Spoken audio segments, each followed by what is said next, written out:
Good evening. Welcome to Rotor Talk Live, Season 2, Episode 42.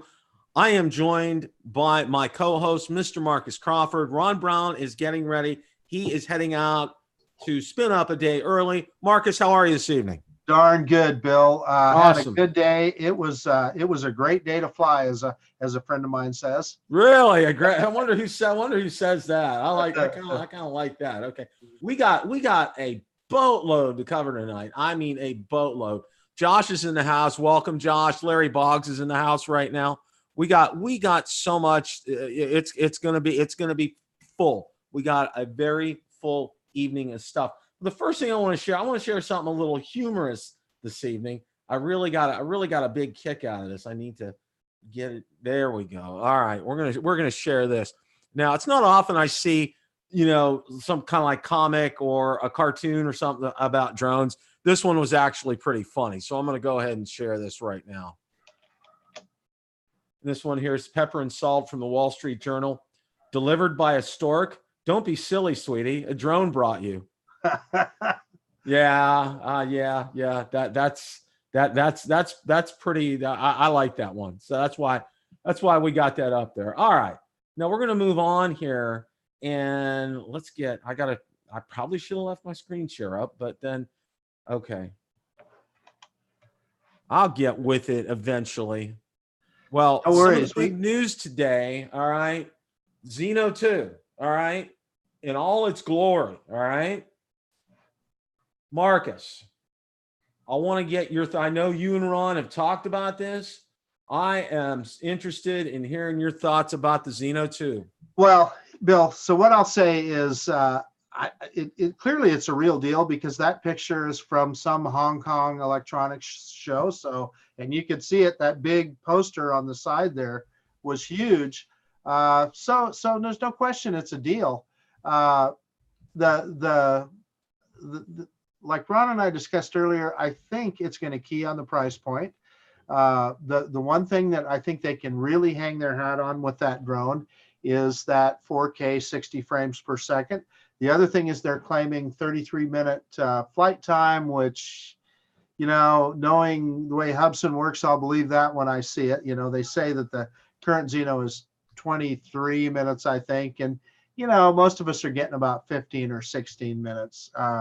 So even at that, so let's just say for the sake of argument that they overstated it and it's 25 minutes. That's still a great flight time. And if you think about it, that drone is about where the Mavic Pro was, the original Mavic Pro, a few years back, except for it does not have obstacle avoidance that we know of. I would suspect if it had obstacle avoidance, they would have been screaming it out on that one page. But it does have that 60 frames, 4K 60 frames, which is a big deal to a lot of people. That said, you know what a Zino fan I am. I'm looking forward to it. If the price point is, at $400 or thereabouts, it'll be a big deal. So yeah, that's what I was going to next ask you was price point. And I think if they price this right, and I think this is huge. This is really key for them. Because they were kind of like all over the map with the Zino when it came out, and it was just almost like the law of supply and demand at first and everything, and then if they price this right, it's going to be unbelievable competition for everybody. Well, it depends. We got to see what the specs are on the Mavic Mini too, because if the True. Mavic Mini is really $400. And even if it doesn't have 4K 60, there's just a lot of things. There's so many unknowns out there. Well, we don't know what we don't know, right? We don't know what we don't know. Exactly. Well, yeah. we're definitely gonna get into and talk about the Mavic Mini here in a minute. But this is exciting. I mean, here we have a year as far as drones are concerned, and let's say, for the sake of argument, I'll say. Non-toy drone releases were at a minimum this year. Okay, we really didn't see a lot from, and I'm including like Theme, I'm including Hubsan, I'm of course DJI, Parrot. You want to maybe stretch it the Anafi Thermal, but that really wasn't consumer related. There really wasn't a lot And now here we are, last 3 months of the year, and boom, we're getting a Skydio 2. Boom, we're getting the Mavic Mini, and boom, we're going to get the Zino 2. I mean, all within the last 3 months. Well, then don't forget the Zino Pro. The Zino Pro is coming out too. That's true. Right. Now, and you might even throw that little unique Mantis, whatever it was. The Mantis G. That's right. The Mantis G. I think it's worth mentioning simply because it did have some kind of unusual features on it. It does. You're right. You're right.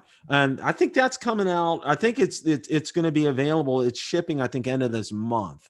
So I'm anxious to see some reviews on that and see what we get from something like that. Right. You know, as far as that's concerned. But it's like all of a sudden in these last 3 months of the year, it's just like boom, boom, boom. Here we go. I mean, it's just like super concentrated right now.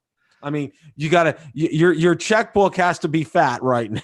Well, it's to your point, I kind of been selling off some older stuff to build up that war chest because I look at all this stuff. God, there's not a one of them I don't want. So I'm going to have to figure out a way to make that happen. See, it's hard. I mean, well, and we're not going to talk about it tonight. We'll probably be talking about it next week. But it's rumored the Mavic 3 is going to be coming out maybe end of January, okay? And that poses a real dilemma for me because I'll tell you what, I love my Phantom 4 Pro V2.0, and you got to pry my cold dead hands off it. But, my baby's that Mavic 2 Pro, okay? It's just like, I almost tuck it in bed with me at night, that kind of thing. That's how much that drone is to me. I mean, it's just absolutely, positively stellar. I mean, well, I told you what I did with mine today. Yes. And Marcus, why don't you go ahead and share that right now? And then I'm going to share an article after you do that. Are you ready to go ahead and share that? Yeah, I can do that. So let me give you the setup a little bit. So all the talk about two things. I woke up this morning and it was a beautiful blue sky day.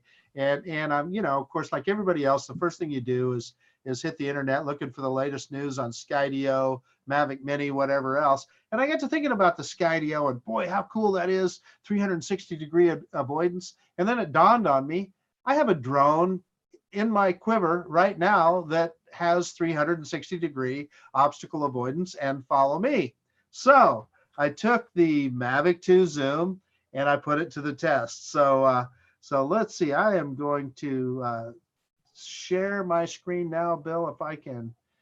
I might have to go to my full screen here and then bring up the video. So that's what I'm going to do. I'm going to share my whole screen and then bring the video online.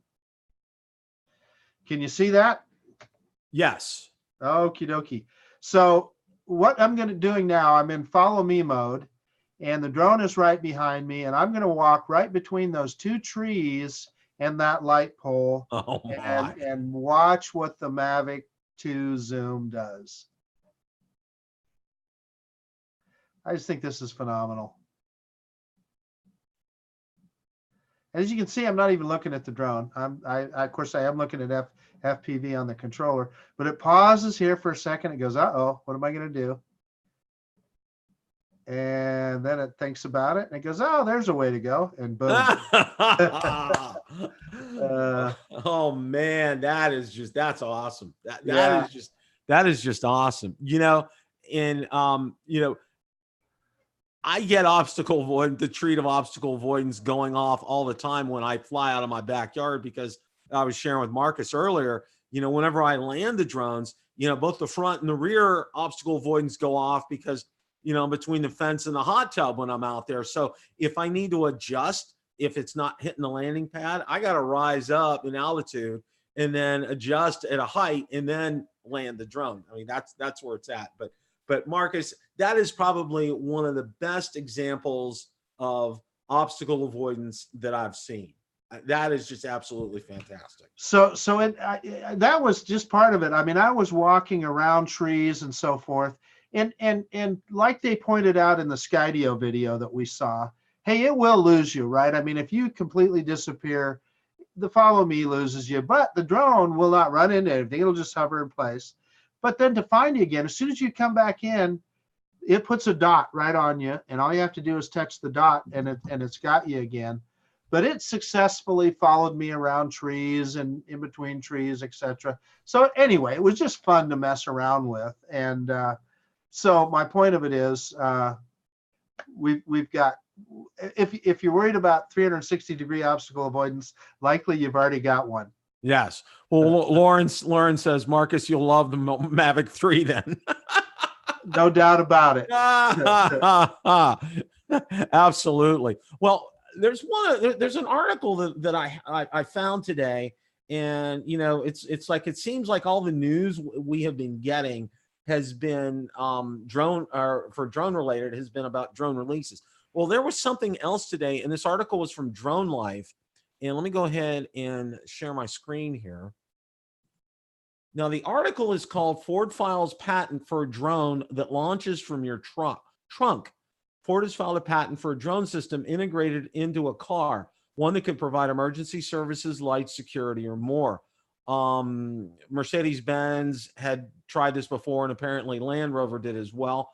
Ford has filed a patent drone system that would launch from the trunk to provide emergency services when the car breaks down, or help first responders to find a car that may be off the road by shining a light, giving a precise GPS location, or turning on a siren.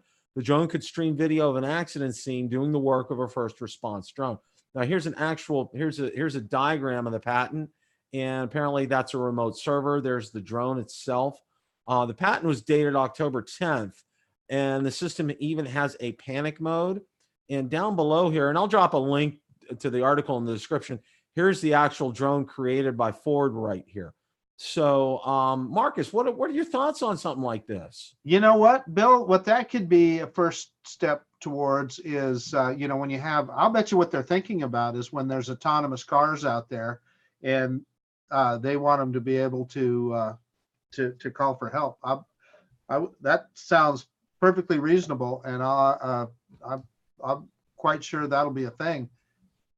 Oh yeah, I mean, this is. I mean, it just really grabbed my attention right away because I'm always like, okay, stuck in traffic. Wouldn't it be wonderful to launch a drone to go up and see how far the traffic is ahead of you, so you know what's going on, that kind of thing? How many times have you been sitting in your car and that's happening? It's like, what is there an accident? What is there construction? What's going on? And you don't know, and you're sitting in your car for 30 minutes. Yeah, like Ken says, or capture an accident scene as well too, and bring that back to first responders. That's like, by the way, welcome Original Dobo.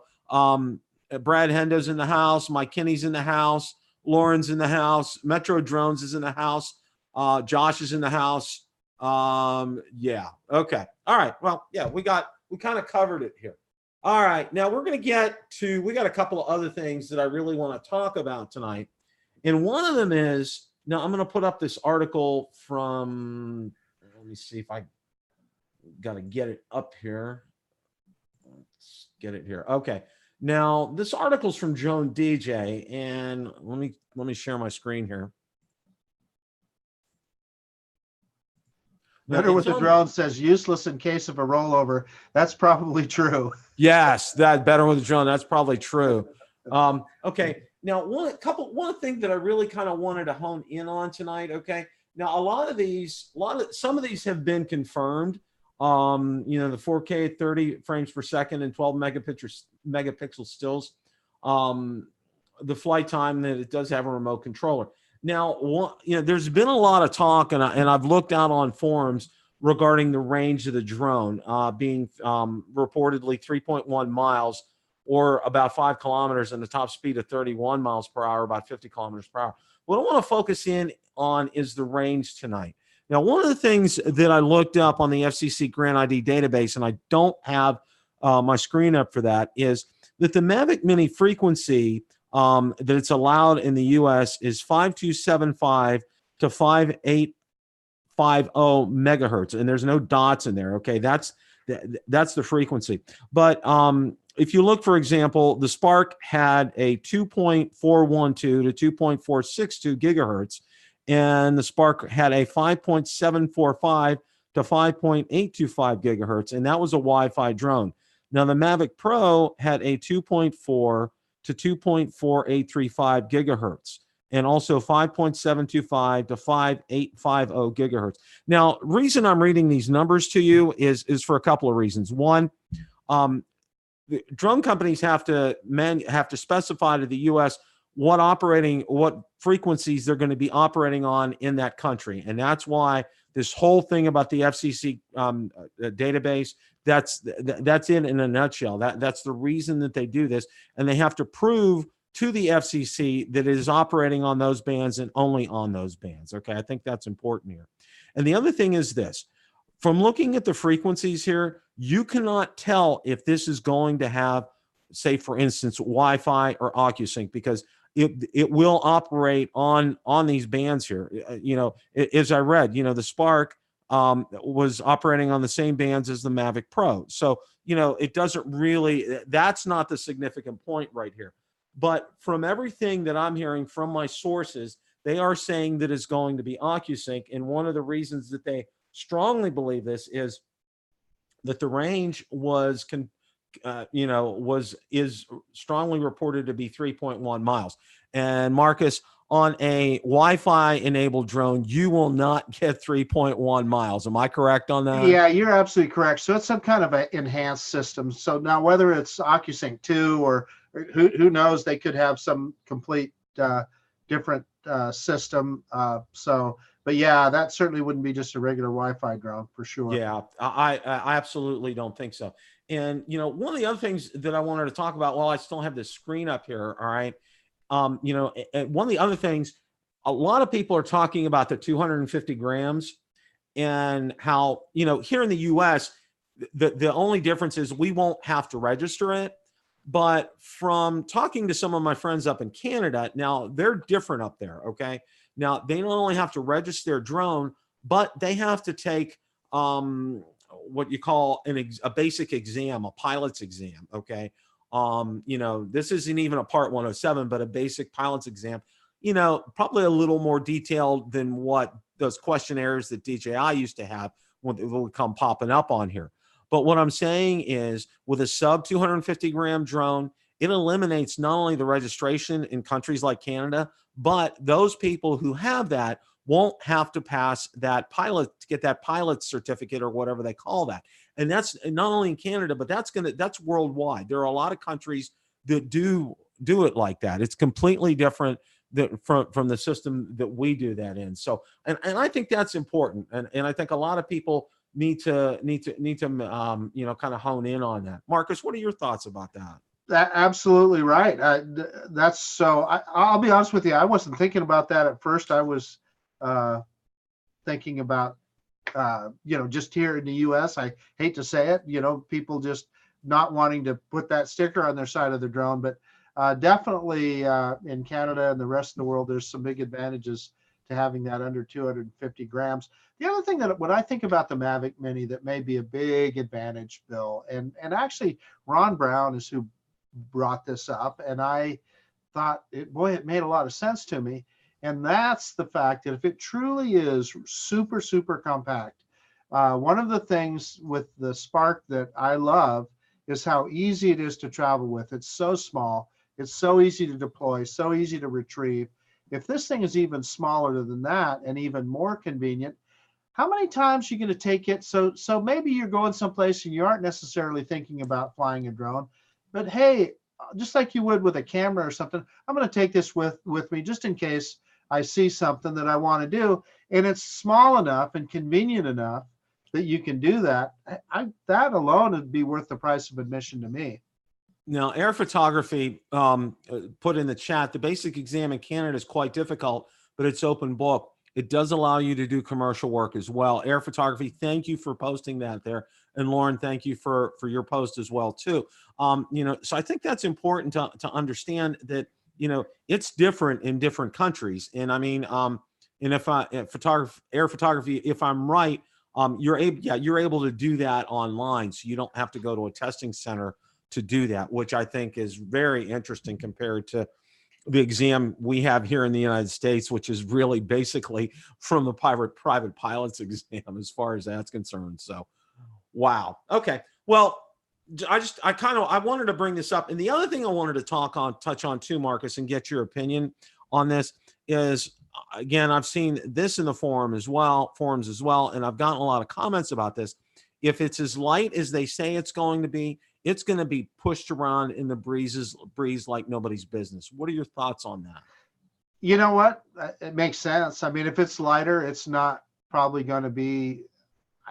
How do we know until we get it? Depends on how powerful the motors are. But, you know, it does make sense that a lighter drone is going to get blown around a little bit. You know, I guess that's one of those kind of wait and see things. But I think that's a valid concern. Yeah, you're right. And you know, and what I've told people is this. Think about it when, you know, for example, when I'm hearing the Mavic 2 Pro, especially when it's landing and it's on a windy day, you can hear the engines rev on each side, okay? Because it's compensating for that wind, all right? That's why it's so good in the wind. Who's to say that it's not in the Mavic Mini, okay? And we'll experience that when we get it. I mean, that's one of the big things that I've been trying to emphasize for people is, let's, we can kind of speculate and give some good guesstimates as to what things will be, but let's wait till we get it in our hands and and fly it and see what it is. Hey, Bill, so another thing to point out, I think, is to define what is a windy day. I mean, I've had the Mavic 2 out in 25-mile-an-hour winds, and while it gave me a bunch of wind warnings and stuff, it handled just fine. A smaller drone like that, you're not going to take it out. You're just not going to throw it up in conditions like that, I wouldn't think. So as long as it can handle, like, 10, 15-mile-an-hour gusts, hey, I would say would be good enough. Well, Pacific Northwest 360 Bear put in there. I fly freestyle drones as well. Under 250 will still be good in wind. So wow, that's good to know. That is very good. Pacific Northwest. Thanks for posting that there. So, we're going to kind of switch gears here a little bit, and one of the, it's just incredible, this. You want to call it like mania, the Skydio 2 mania that has just absolutely, positively overwhelmed us. I mean, Mavic Mini, yes, but the Skydio 2 has just, like, it's through the roof in terms of popularity. From last I heard, I think all three, if not all two, if not all three of their batches are completely sold out. Okay. The popularity of this drone is going through the roof. Marcus, why is this drone so popular? Why is there all the hype about this? Well, I think because it pretty clearly is the next leap in technology from that artificial intelligence, obstacle avoidance point of view. You saw what I did with the Mavic 2 there, how it kind of hesitated and looked around. You're not going to see that on the Skydio, or at least the videos we've seen so far. That thing just takes off, and wherever you're at, it gets you right in center of frame instantly. Now, as some have pointed out, is that conducive to good, smooth filmmaking? Maybe not, but to be able, if I could know that I can safely fly my drone, even with the controller now, I'm saying, not the beacon, if I can fly it through a grove of trees or near something and know that I'm not going to hit it, that's a big deal to me. And I think a lot of people, it truly is a game changer. Plus, the other thing is that it's American designed and manufactured. Yes. And that was just Mike Kenny just put that in there as well. It's an American drone. And I think, that's really grabbed a lot of people's attention because, while the Evo was, it's an American company, it was manufactured over in China and shipped over there. With the Skydio, it's assembled out in California. I mean, that's where they're putting them together. Hey, take a look at what Cold War Television says, and I think that's a great point. It's a good B-roll drone. You know what, Cold War Television, I think you really kind of hit a nail on the head with that. Yet it is going to be a very good excellent B-roll drone. Yeah, he's right. He's absolutely right with that because, you know, and I think the thing that really kind of gets a lot of people's attention, and it grabbed my attention right away, is there was a controller with this. Okay, it wasn't just completely autonomous like the Skydio 1 was. Okay, and got to give Skydio so much credit because what they did was they went out there and they partnered with Parrot to have them just, you know, can we use that controller? Parrot said absolutely. It's a win-win for both. I mean, Skydio didn't have to spend all that time and resources because to create something from scratch like a controller versus using someone else's controller, that's a huge cost savings right there. Okay, and you know, Parrot makes the money, Skydio gets an excellent product, and we as consumers benefit by having that at a reasonable price. I mean, the original Skydio 1, I think it was like $2,700, you know, and now it's just like, it's incredible. Yep. It really is there. And, you know, and one of the things that somebody mentioned earlier today too, is a lot of these videos are coming from overseas. We're not seeing a lot of people from here in the United States getting a hold of the Skydio and testing them. And a lot of people were asking me, you know, are we going to see some more videos from people here in the United States? And see, I would say this: if we were at, you know, if this was say a DJI release, okay, you know, obviously as soon as it hit, you know, DJI, you know, people would put their videos out.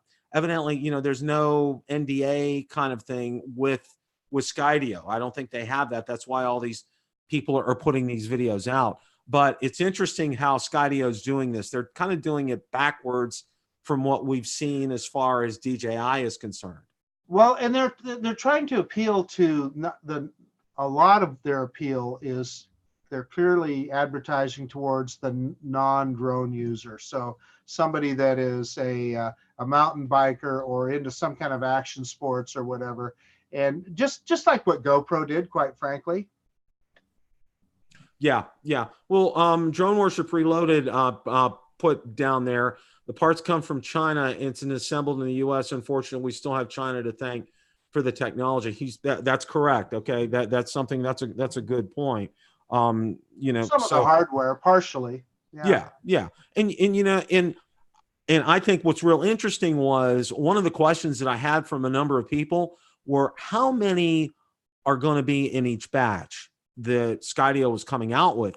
And Skydio got back to me and they said they weren't releasing that information, which I think, you know, and I kind of think for their sake, you know, they didn't want to give out company information to DJI, for example, okay, which is a competitor of theirs. They don't want other companies to know, you know, how many drones they can make. Now, you know, we've seen pictures that video of the assembly line on there, and it looks to be like a very manual process.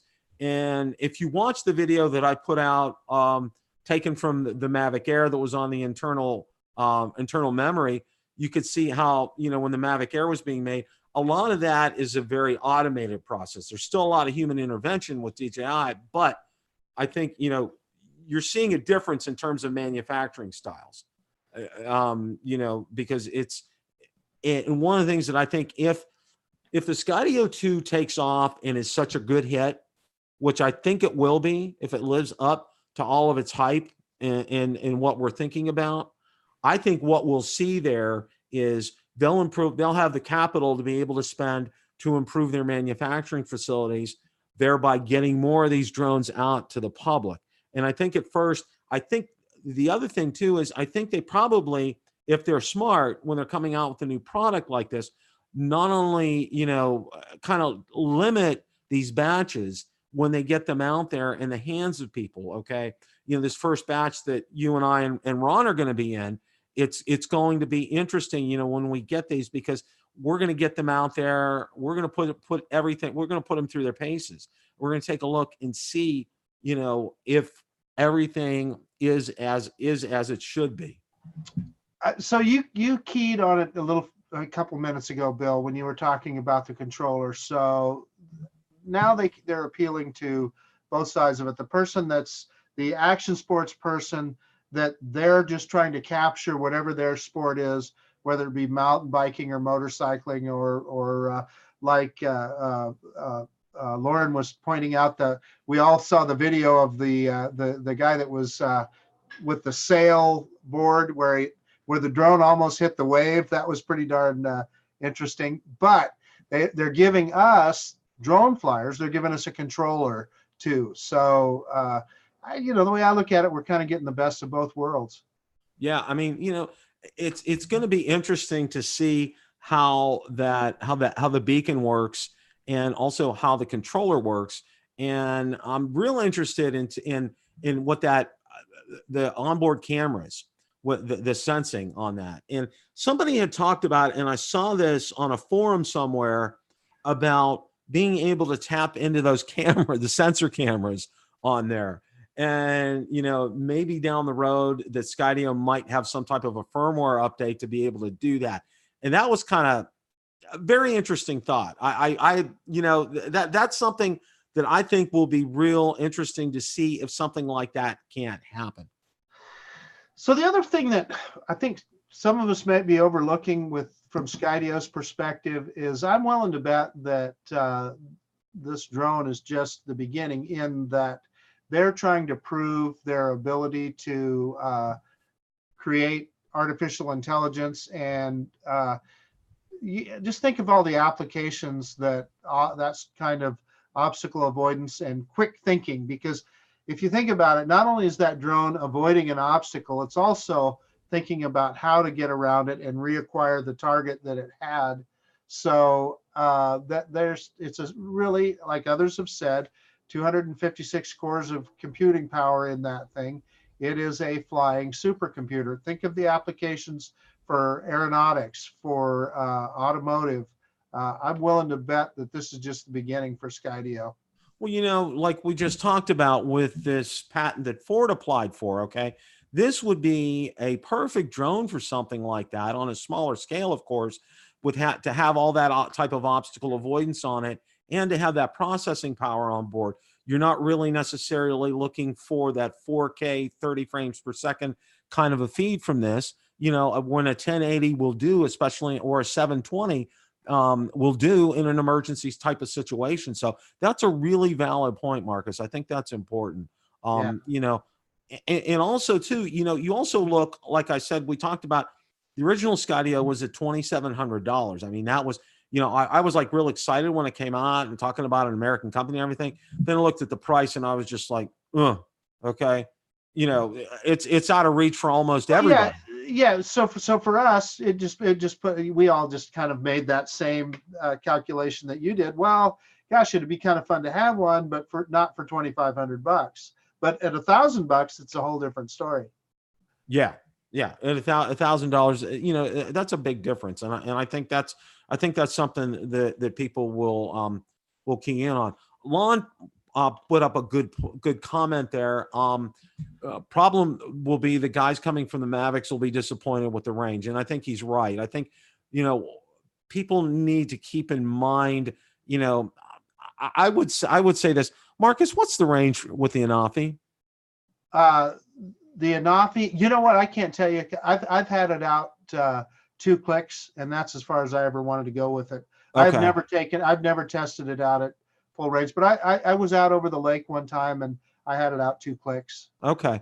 Well, I'm kind of thinking what we're gonna see here is that as far as the range is concerned, and I think Lon brought up a good point. If you're expecting to get like that Mavic 2 type of range, you're not going to get that, okay? Because the transmission system is completely different on this, and the processing power on this is more geared toward obstacle avoidance than anything else. I mean, that's its primary mission. And getting the remote controller in this case, I think it's a bonus. I really do.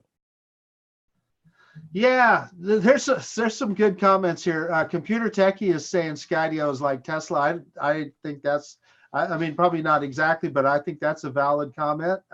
They definitely are probably in their very beginning of what we're going to see from them. Will we see Skydio taxis, air taxis at some point? it's possible. It could be. And then Michael Weldon talking about how will it perform over water.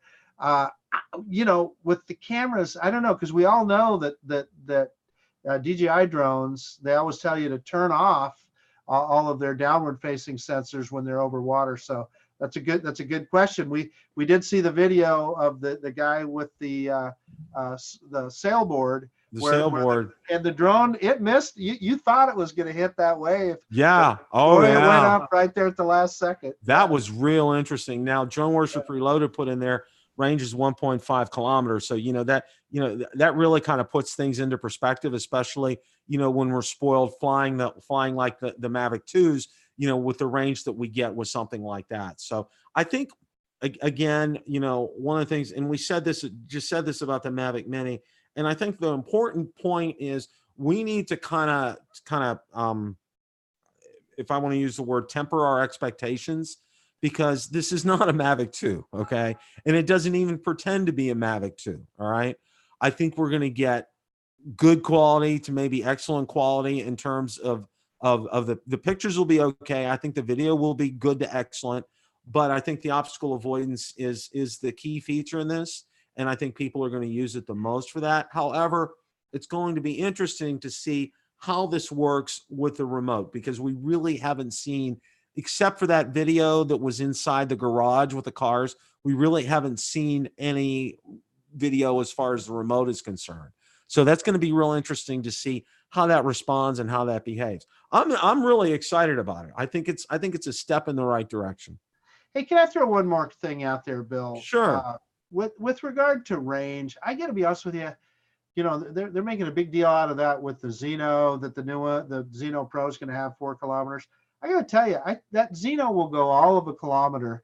That's just as far as I ever want to go with that drone. I mean, for sure, if you're saying that thing's in line of sight when it's out there a kilometer, you've got some kind of Superman eyes or something.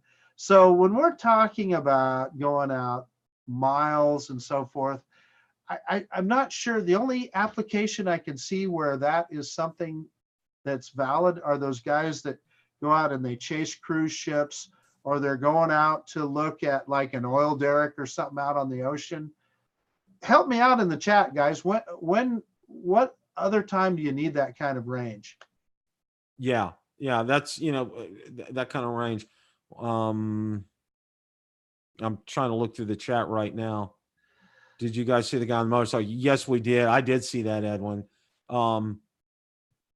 Baker X Derek or whatever his name, or X. Yeah, and Long puts, then there's a lack of accessories and third-party apps. And yeah, right now, one of the things that I think I've heard quite a few comments on is, you have to charge the battery in the drone. There's no, like I have with the back here with my Mavic 2, there's no, dock to be able to charge multiple batteries at once. So that's going to be real interesting.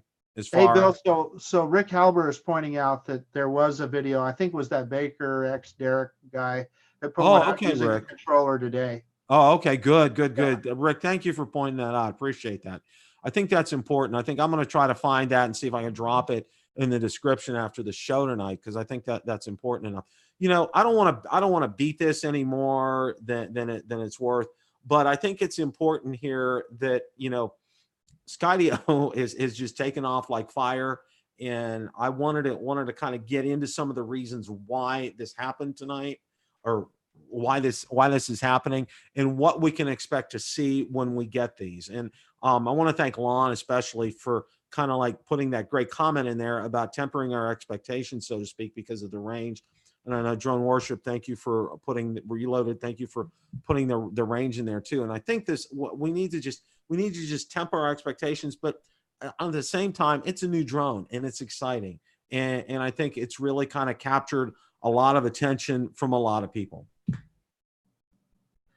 Hey, so Metro Drones is saying he doesn't use that range in his DJI, but he says it gives him the warm and fuzzy that you probably won't lose it. And that is a good point. Yes. Beach Buck 1, search and rescue. Is answering your question. Another good point. That is a very good point. Yep. Rick Halbert, they have multi-battery charger in the works. Yeah, that's a good thing, Rick. I think that's something that's going to be real important as far as that's concerned. And especially, I mean, Lon brought up the third-party apps too. I think that's going to be real important that those apps will be available for us, or maybe one or two will be available at startup. I have one on pre-order for sure, but I'm keeping my eyes. Okay, part of the hype about the Skydio has been a lack of releases this year. Lauren, that's a very good point as well. No doubt. That is absolutely right. I mean, up until this point, the only things that we've seen really released, DJI released, the agricultural drones this year. They had the FPV releases, but it was really FPV parts and remotes and things like that. Really wasn't a drone per se, and we really haven't seen a lot. I mean, even in the non-toy grade drones, as far as releases were concerned, and then boom, we get this, and it's just like it really kind of captured everybody's imagination as far as that's concerned. It certainly has ours, hasn't it, Bill? Oh, it has. It really has. So, and kind of moving on here just a little bit, and I wanted to talk about this before we close up shop tonight. Is it's been heavily rumored that a Mavic 3 is on its heels probably at the end of January 2020. And from what they're saying, and this is what I hear, is that it's going to be everything that a Phantom 4 Pro was, but yet in a Mavic 2 body. So, wow. I mean, that's really going to, it's what a problem, what a wonderful problem it's going to be for those of us that owns Mavic 2s now, Marcus. That you might think about eBay. Yeah, that's for sure. So I want to comment on the prospect of a Mavic 3 and what would get me excited about one and what would get me to purchase one. And if you could get that Hasselblad camera with some level of optical zoom and all those other things that you were talking about, Bill. Yeah, you know what? I'd probably shell out a couple of grand for that. I probably would. Well, Drone Worship Reloaded, he actually brought up a good point. I think the real reason for the hype is because there's a one for a competitor for DJI. People want to see someone actually dethrone the king, and that's a very good point too. Thank you, Dan, for putting that in. That's real good. And Lon, the Mavic 3 Pro is going to be fire if they can pull it off. Yeah, Lon, you're right. I mean, it's we're talking about all the excitement and hype and everything about these drones right now. If they can pull off putting a Phantom 4 type drone in a Mavic 2 size drone and getting all the capabilities of a Phantom 4 Pro in there, Marcus, it's going to be insanity. Yeah. So Computer Techie says price range, and like I said, I'm quite certain with what we've seen lately, it'll be a couple $1,000. Would be my guess. I agree.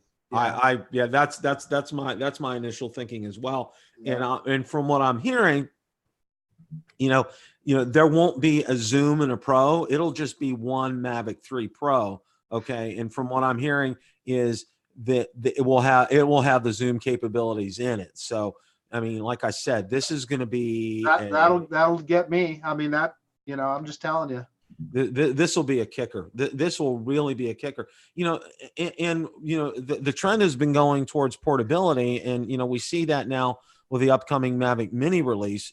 As far as, because everybody was talking about, when they talked about a Spark 2, they were talking about something. They wanted the rigid body of the Spark. Now, the rigid body of the Spark really helped out in a lot of instances, because I know a lot of people that have showed me pictures of them actually crashing it into a brick wall, picking it up, and basically dusting it off and putting it back up in the air again. That's how strong that frame was. So people were hoping like a Spark 2 would continue having that rigid frame. Well, here we're seeing the successor to the Spark, okay, the Mavic Mini here, and it's going to be foldable again. So I think DJI is trying to bring home the message of portability, and I think that's something that has probably resonated, in that they've got in there. They do a lot of customer surveys, okay? Because I've got one the other day on the Osmo Action, and it was like 40 questions on there.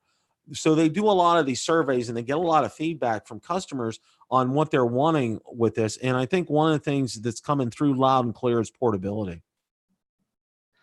Lon Dennard, I'm absolutely with you with your tariff comment. Let's hope that gets over with quick, and that helps us everything be more affordable for all of us. Yeah, I absolutely agree.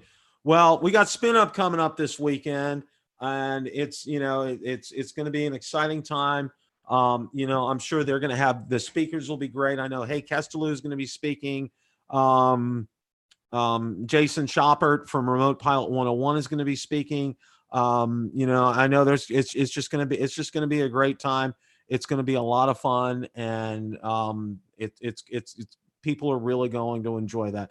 I give a lot of kudos to Kelly Shores for organizing this, because it's, when you organize even an event, because I know when I got with Ken and Billy to help get an event here in Tampa, just even a free event, I mean, it's still a lot of organization and everything. And on top of that, this is a paid event with a venue and trying to help get hotel rooms booked and all this kind of stuff. I mean, it's just something that I think is just incredible. So my hat is definitely off to him for this.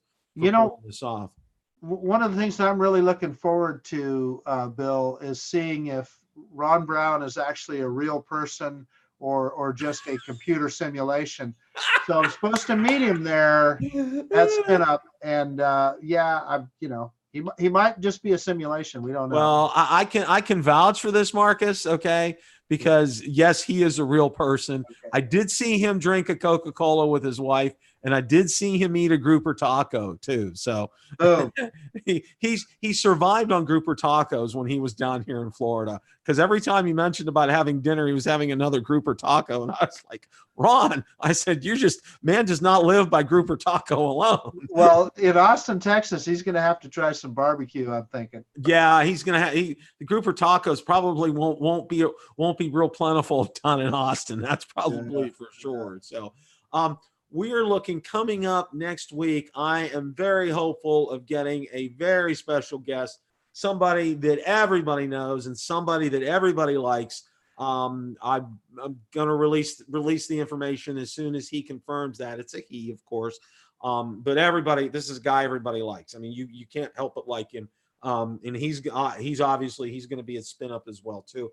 That's why I was going to try to get him on tonight, but I thought since he's going to Spin Up, I wanted to give him time to get ready. Ron, we wish you safe travels with you and Susan going down there. And I know you'll also be going for a little bit of a vacation. Hope all that goes well for you. Marcus, safe travels to you, my friend. Looking forward to hearing reports from Spin Up. I think that will be absolutely fantastic. Who knows, maybe we can get hooked up live on Saturday sometime. We'll try to do something. We'll see if we can work something like that out. I want to thank everybody in the chat tonight. Marcus, your closing thoughts, and then I'll have my closing thoughts here. Well, let's see. So I'm going to shamelessly plug, I've got a video coming out probably tomorrow. I took the FIMI X8 SE out over the Snake River Canyon. My hope was to take some panorama shots with it. Unfortunately, that's not enabled in the app yet. But I did get out there, do some photography and do some video with it. And the Snake River Canyon is always a fun place to fly. So hopefully I'll have that video up soon. And then, of course, really excited about Spin Up at the end of the week. And great conversation tonight. Everybody in the chat, lots of good conversation, and it's an exciting time to be a drone fan. Yes, it really is. And Marcus, I got to say this: I'm jealous of that Snake River Canyon. I'll tell you that. That's just an incredible place to be able to fly out. Wow, it's just absolutely amazing. I want to thank. We had such a great turnout in the chat tonight. Lon Dennard was here. Drone Worship Reloaded was here. Lauren was here. Lon was here tonight. Metro Drones was here tonight. Josh was here from Parks and Tech. Tuan was here tonight. Let's see. Rick Halbert, thank you so much for showing up tonight. Edwin was here tonight. Mike Kinney was here tonight. Ron Levesque, David Smith, I know Original Dobo was in earlier. Cold War Television was here tonight. FSU Grad 03 was here tonight. You know, reason I like to call out as many names as possible that were here tonight. I want to thank you all for watching this. Okay, you have a lot of things to do on your Tuesday evening at 8 o'clock, and you choose to spend the better part of 8 o'clock to 9 o'clock with Marcus, myself, Ron when he's here. So I want to thank each and every one of you for that. Be watching for some possibly some reports from Spin Up this weekend. That should be fun. See if we can get everything hooked up with that. Computer Techie 247, thank you, appreciate that. And Dan's having a DW Fest this weekend at the Sulphur Springs Water Tower. That's on Sunday? Okay, yeah, the 20th. Okay, Dan, that's on Sunday, starting at 11 till 5. Bring what you fly, open to the public. So if you guys are here in the Tampa area, if you have an opportunity, if you're not going to Spin Up, you may want to consider this DW Fest. Flying at that tower is fun. There is a huge open field next to it. It used to be a drive-in theater, so there's plenty of room to fly. It is hot, so make sure you bring either some water or some hats or something there. Dan, thank you for putting that in there. And if you need more information, go out to Dan's site. It's probably Drone Worship Reloaded or Drone Worship, and you'll be able to get that information from there as well. So again, you know, we got hopefully, I'm about 99% sure we got a great special guest next week. Marcus, as always, it was a pleasure. And everybody, remember, it's a great day to fly. Take care, everybody. Bye, everybody.